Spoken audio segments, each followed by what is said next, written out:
नमस्कार दोस्तों, मैं मनीष तोमर अपने YouTube चैनल कक्षा ज्ञान के मंच पर आप सभी का स्वागत करता हूं, हार्दिक अभिनंदन करता हूं। दोस्तों, जैसा हम पिछले वीडियो में पढ़ रहे थे नीति निर्देशक तत्व, और नीति निर्देशक तत्वों के लगभग सभी आर्टिकल्स हमने कवर कर लिए थे 36 से लेकर 51 तक। 51 के सब आर्टिकल भी हम देख चुके थे। अब उससे जो टेक्निकल चीज़ वो तो हम पढ़ चुके थे, लेकिन उसके अलावा भी कुछ ऐसी सामान्य जानकारियाँ हैं जो एग्जाम्स में आपसे बार बार पूछी जा सकती हैं, तो उन पर आज चर्चा करते हैं और उस टॉपिक को कंप्लीट कर लेते हैं। तो देखिए, नीति निर्देशक तत्वों के बारे में हम सब कुछ पढ़ चुके थे, लेकिन उसके बाद दो चीजें और रहती हैं। एक तो रहते हैं नीति निर्देशक तत्वों से संबंधित विवाद, और एक रहते हैं उससे संबंधित तथ्य। तो तथ्यों की बात करेंगे तो तथ्यों में बात करते हैं सबसे पहले कथन की। किसने कौन से कथन के बारे में कहा गया है, नीति निर्देशक तत्वों के बारे में क्या क्या कहा गया है, उनके बारे में चर्चा करते हैं। तो देखिए, कथन की बात जब कही गई है तो सबसे पहले एक व्यक्ति का नाम याद रखें जिसका नाम है केटी शाह।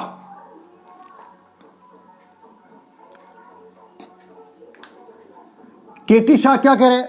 केटी शाह कह रहे हैं कि नीति निर्देशक तत्व एक ऐसा चेक है जिसका भुगतान बैंक की इच्छा पर निर्भर करता है। जिसका भुगतान बैंक की इच्छा पर निर्भर करता है। इच्छा पर निर्भर करता है कहने का मतलब यह है कि राज्य की इच्छा पर निर्भर करता है। यहां पर बैंक का मतलब क्या है? राज्य इसको लागू करे तो करे, ना करे तो ना करे, लेकिन संविधान में ऐसी कोई बाध्यता नहीं है कि इनको लागू ही करना पड़ेगा। क्यों? क्योंकि मैं आपको बता चुका हूं संविधान का आदर्शात्मक भाग है। आदर्शात्मक भाग का मतलब होता है हमेशा ऐसा करने का प्रयास करना चाहिए जहां पर दिख जाए। तो एक चीज तो ये कही है। उसके अलावा नीति निर्देशक तत्वों को इन्होंने भक्ति भावना से रिलेटेड बताया। भक्ति भावना की बात कही गई है। तो ये दो चीजें केटी शाह के बारे में कही गई है, ध्यान रखना। केटी शाह ने कही है किसके बारे में? नीति निर्देशक तत्वों के बारे में। उसके बाद सबसे महत्वपूर्ण व्यक्ति हैं अंबेडकर, डॉक्टर भीमराव अंबेडकर।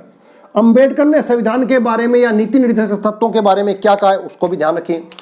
अंबेडकर ने एक चीज तो कही है कि नीति निर्देशक तत्व को अनोखी विशेषता वाला बताया।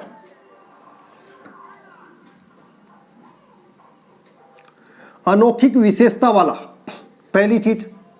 साथ साथ में क्या कहा कि ये कहीं ना कहीं आर्थिक लोकतंत्र की स्थापना करते हैं। आर्थिक लोकतंत्र की स्थापना करते हैं। स्थापना, दोनों चीजें ध्यान रखना। अनोखी विशेषता के लिए बारे में बताया गया और साथ साथ में आर्थिक लोकतंत्र। क्यों?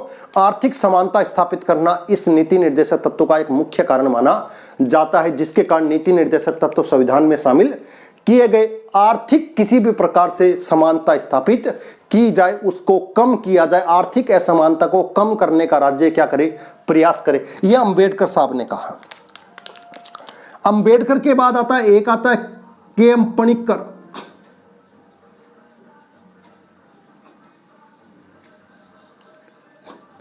के.एम. पणिक्कर क्या कहते हैं? के.एम. पणिक्कर कहते हैं कि नीति निर्देशक तत्वों के द्वारा आर्थिक क्षेत्र में समाजवाद की स्थापना की जाती है। समाजवाद की स्थापना, इनका मुख्य उद्देश्य आर्थिक क्षेत्र में किसकी स्थापना करना? समाजवाद की स्थापना करना। और मैंने कहा समाजवाद का मतलब ही क्या होता है? समाज के या राष्ट्र के जितने भी संसाधन है उस पर किसी एक व्यक्ति का अधिकार ना होकर संपूर्ण समाज का अधिकार होता है। वो व्यवस्था समाजवादी व्यवस्था कहलाती है। इसके अलावा और कौन हो सकता है?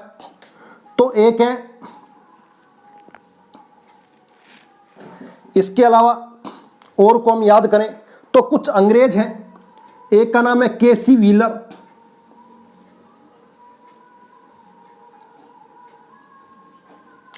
के.सी. व्हीलर ने क्या कहा उसको ध्यान रखिएगा। के.सी. व्हीलर ने कहा, एक तो ये कहा अनोखी विशेषता वाला,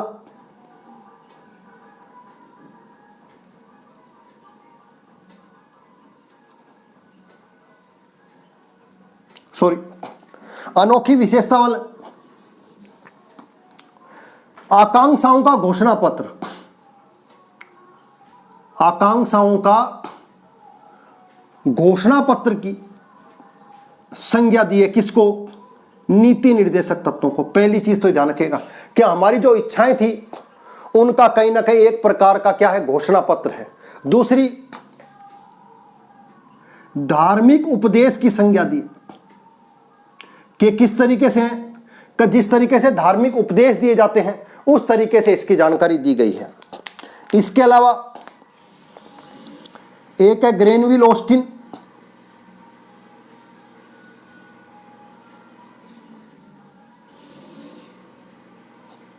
ग्रेनविल ऑस्टिन, ग्रेनविल ऑस्टिन क्या करें उसको ध्यान रखिएगा। ग्रेनविल ऑस्टिन करें कि फंडामेंटल राइट्स व डीपीएसपी दोनों को सम्मिलित रूप से क्या कहा है? संविधान की आत्मा कहा है। संविधान की आत्मा कहा है, ध्यान रखिएगा। संविधान की आत्मा जैसा शब्द बार बार प्रयोग में लिया जा रहा है, कहीं पर आर्टिकल 32 को लेकर, कहीं पर प्रस्तावना को लेकर और कहीं पर नीति निर्देशक तत्व और फंडामेंटल राइट्स को लेकर अलग अलग लोगों ने आत्मा को अलग अलग तरीके से डिफाइन करने की कोशिश की है। तो यहां पर ये कह रहे हैं कि फंडामेंटल राइट्स और डीपीएसपी को सम्मिलित रूप से संविधान की आत्मा कहा जाता है, यानी कि इनके लिए दोनों चीजें क्या है? महत्वपूर्ण। कौन कौन सी? फंडामेंटल राइट्स भी और डीपीएसपी भी। एक चीज तो ये कही है। उसके द्वारा इन्होंने कहा डीपीएसपी के द्वारा सामाजिक क्रांति लाई जाती है, यानी कि डीपीएसपी को कहीं ना कहीं सामाजिक क्रांति का स्वरूप माना। किसने? ग्रेनविल ऑस्टिन ने। स्पेशल है, ध्यान रखिएगा, बार बार एग्जाम्स में कहीं ना कहीं पूछे जाने की संभावना आपको दिखाई देती है। उसके अलावा एक और है आइवर जेनिंग्स। आइवर जेनिंग्स जो है, मैंने आपको बताया था भारतीय संविधान को क्या कहा है? वकीलों के स्वर्ग की संज्ञा दी है। किसने? आइवर जेनिंग्स ने। तो आइवर जेनिंग्स ने नीति निर्देशक तत्वों के लिए क्या कहा है उसको ध्यान रखिएगा। इन्होंने कहा है कि नीति निर्देशक जो तत्व हैं कहीं ना कहीं उनके द्वारा फेबियन समाजवाद, यानी कि एक शब्द यूज में लिया, फेबियन समाजवाद शब्द का प्रयोग लिया है। किसने? स्पेशल ध्यान रखिएगा, आइवर जेनिंग्स ने। ये कुछ जानकारियां हैं, इसके अलावा भी कुछ और महत्वपूर्ण हैं, उनको भी थोड़ा सा ध्यान रख लें। एक है छांगला जी, यहां पर लिख रहा हूं, छांगला, एमसी छांगला। एमसी छांगला ने क्या कहा है कि नीति निर्देशक तत्व अगर लागू हो जाए, क्या हो जाए? लागू हो जाए तो पृथ्वी पर भारत स्वर्ग के रूप में होगा। अगर ये पूर्ण रूप से लागू हो जाते हैं तो स्वर्ग के समान आपको राष्ट्र दिखाई देगा, भारत दिखाई देगा। क्यों? क्योंकि मैंने कहा डीपीएसपी मूल रूप से सामाजिक और आर्थिक लोकतंत्र की स्थापना करते हैं, और अगर देश के अंदर से सामाजिक असमानता दूर हो जाए और आर्थिक असमानता दूर हो जाए तो मैं बिल्कुल वास्तविक रूप से अगर आपको स्वर्ग कहीं दिखाई देगा तो यहीं दिखाई देगा। क्यों? क्योंकि स्वर्ग का मतलब वो ऊपर नहीं है, स्वर्ग का मतलब है लोगों के अंदर आर्थिक, सामाजिक और राजनीतिक समानता स्थापित हो जाए, और राज्य हमेशा उसका क्या कर रहा है? प्रयास कर रहा है। तो ये कहा गया। इसके अलावा एक नासिरुद्दीन थे, जज साहब, नासिरुद्दीन जज साहब ने क्या कहा है उसको भी ध्यान रखें। नासिरुद्दीन जी कह रहे हैं कि नीति निर्देशक तत्व नए वर्ष के बधाई संदेश हैं,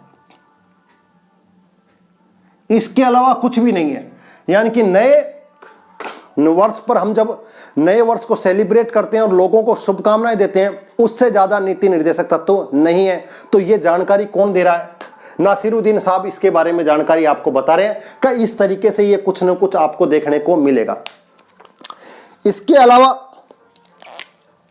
कृष्णमाचारी जी हैं, एक और नाम लिख लीजिए,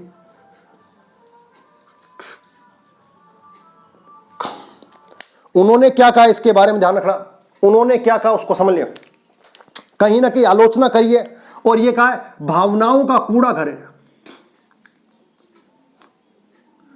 भावनाओं का कूड़ा घर, ये जानकारी इन्होंने दी है, इसको भी ध्यान रखिए। इसके अलावा और पढ़ सकते हैं, पढ़ने को बहुत कुछ है लेकिन कुछ इंपॉर्टेंट ध्यान रखिएगा। बी.एन. राव है, बी.एन. राव ने नैतिक उपदेश की संज्ञा दी है कि नीति निर्देशक तत्व तो एक तरीके से नैतिक उपदेश है, यह भी ध्यान रखिएगा, कहीं ना कहीं आपके एग्जाम्स में पूछे जा सकते हैं। इसके अलावा के सांथनम है, के संथानम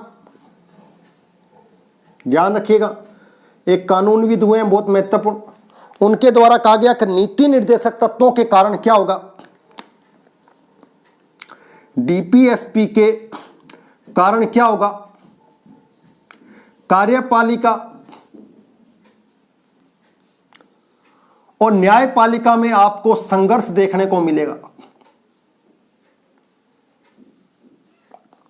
संघर्ष देखने को मिलेगा। तो ये एग्जाम की दृष्टि से आपसे बार बार कुछ ना कुछ पूछे जा सकते हैं, तो इनको थोड़ा सा याद रखिएगा। एग्जाम में इनमें से बार बार एक तथ्य कहीं ना कहीं किसी न किसी का पूछा जाता है, ध्यान रखिएगा।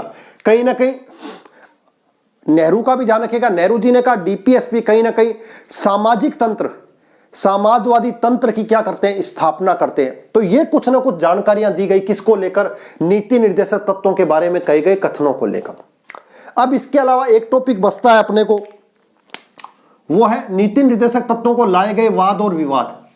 उन वाद और विवाद में क्या हुआ उसको भी थोड़ी सी चर्चा कर लेते हैं। एक बार इसका स्क्रीनशॉट ले लीजिए, हो गया। अब देखिए और चीजें मैं आपको बताता हूं। इसके अलावा एक पॉइंट और बचता है, वाद और विवाद। क्यों? क्योंकि कहीं ना कहीं संघर्ष देखने को मिलता है नीति निर्देशक तत्व और साथ साथ में फंडामेंटल राइट्स में। और कहा गया कि कौन बड़ा है, इसको लेकर कहीं ना कहीं शुरुआत हो जाती है और बार बार अलग अलग जजमेंट इसको लेकर लाए जाते हैं। तो पहले ध्यान रखिएगा विवाद को लेकर, किसको, कौन कौन से विवाद लाए गए। सबसे पहले लाया गया, ध्यान रखिएगा, चंपाकम दोराई राजन, चंपाकम दोराई राजन बनाम मद्रास 1956। और साथ साथ में इसमें एक और जोड़ सकते हो, सज्जन सिंह बनाम राजस्थान संघ, राजस्थान संघ 1965।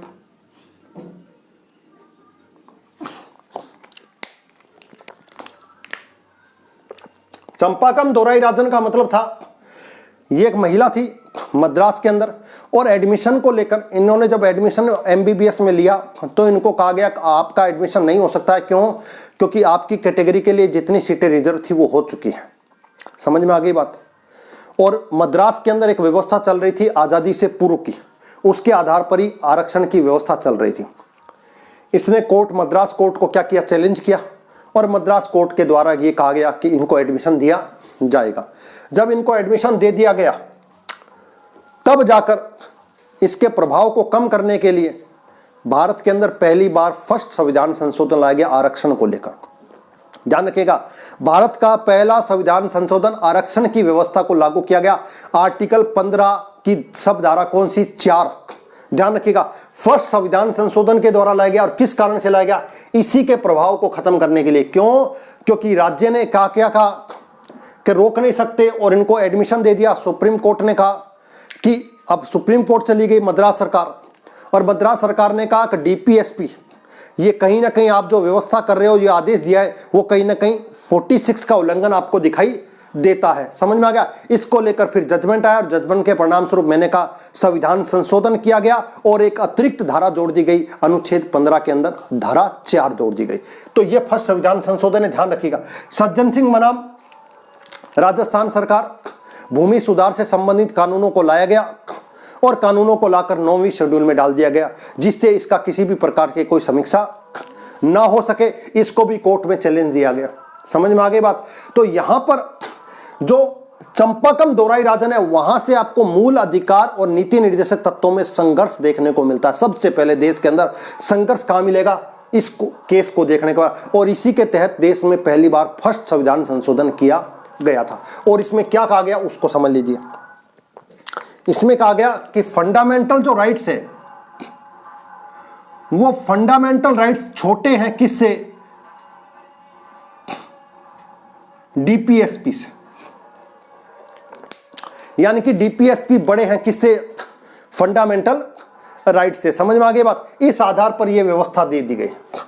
उसके बाद कोर्ट में फिर मामला चला गया, एक अलग केस आया। ये दूसरा केस कर सकते हो। तीसरा केस सबसे महत्वपूर्ण, गोलकनाथवाद वर्सेज पंजाब 67।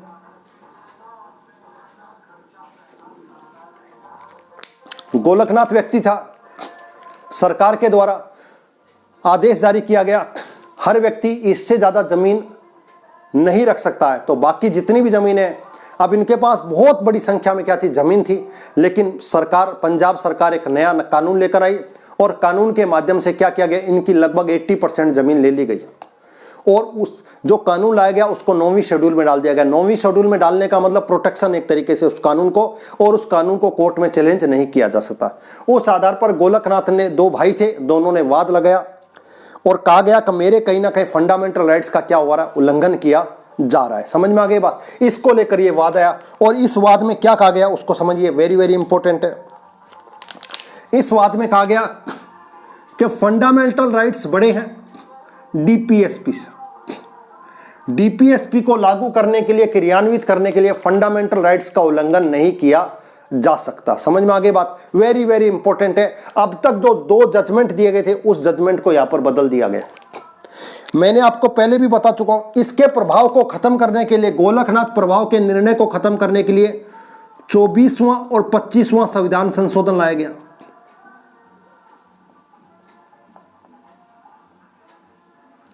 ध्यान रखिएगा, ठीक है। यहां पर क्या कहा गया कि फंडामेंटल राइट्स बड़े हैं डीपीएसपी से। समझ में आ गई बात। उसके बाद केस आता है कौन सा, उसके बाद एक इंपॉर्टेंट केस आता है केरला वाला। कौन से वाला, केरला वाला, केशवानंद भारतीवाद। आपको बता चुका हूं, केशवानंद भारतीवाद 1973 केरल संघ के खिलाफ लाया गया। इसमें कहा गया कि डीपीएसपी को लागू करने के लिए मूल अधिकारों का उल्लंघन किया जा सकता है, लेकिन सभी को सभी रूप से लागू नहीं किया जा सकता।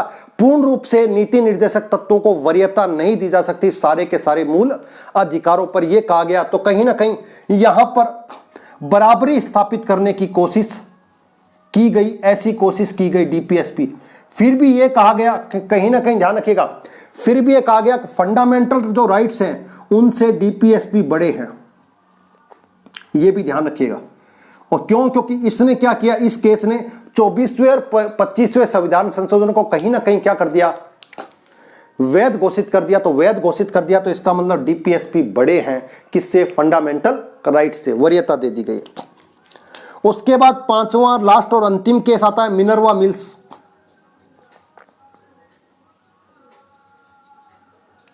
मिनर्वा मिल्स वाद 1980। इस वाद में क्या हुआ मैं फिर बता चुका हूं।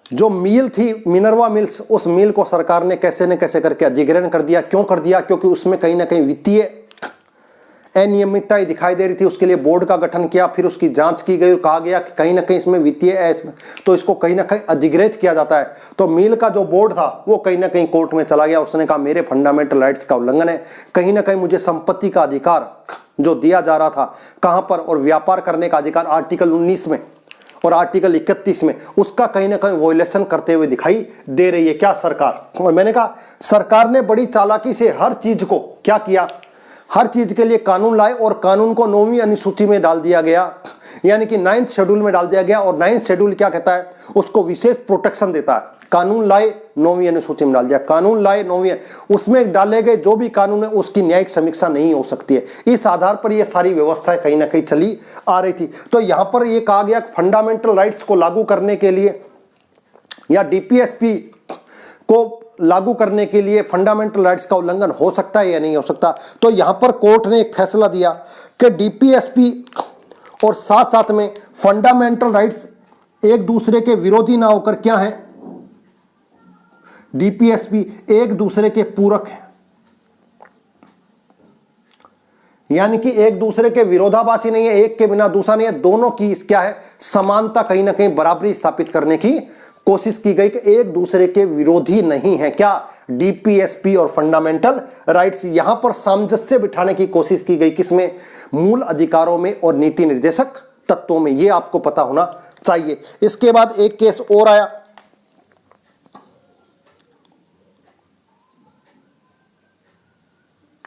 सरला मुद्गलवाद 1995। यह मूल रूप से लाया तो गया, इसमें निर्णय तो किसको लेकर दिया गया, समान नागरिक संहिता को, कि समान नागरिक संहिता क्या की जाए, लागू की जाए। लेकिन साथ में एक चीज और कही गई कि जो डीपीएसपी हैं वो आर्टिकल 21 के समान है। अब आप समझ लीजिए आर्टिकल किसके समान है, 21, यानी कि बहुत ही महत्वपूर्ण है। क्यों, फंडामेंटल राइट्स के अंदर 21 सबसे महत्वपूर्ण है और यहां पर कहा जा रहा है डीपीएसपी आर्टिकल 21 के समान है। तो आप समझ लीजिए सबसे महत्वपूर्ण चीज यहां पर कहेगी। तो ये कुछ वाद लाए गए, उस वाद में अलग अलग निर्णय हुए, बाद में लास्ट में कहा गया ना तो एक दूसरे के विरोधी हैं, ना एक दूसरे से कोई बड़ा है छोटा है, जबकि दोनों बराबर है, एक दूसरे के पूरक है, एक के बिना दूसरा अधूरा कहीं दिखाई देता है। तो ये वाद विवाद कहां से प्रारंभ होता है, चंपाकम दोराई राजन से।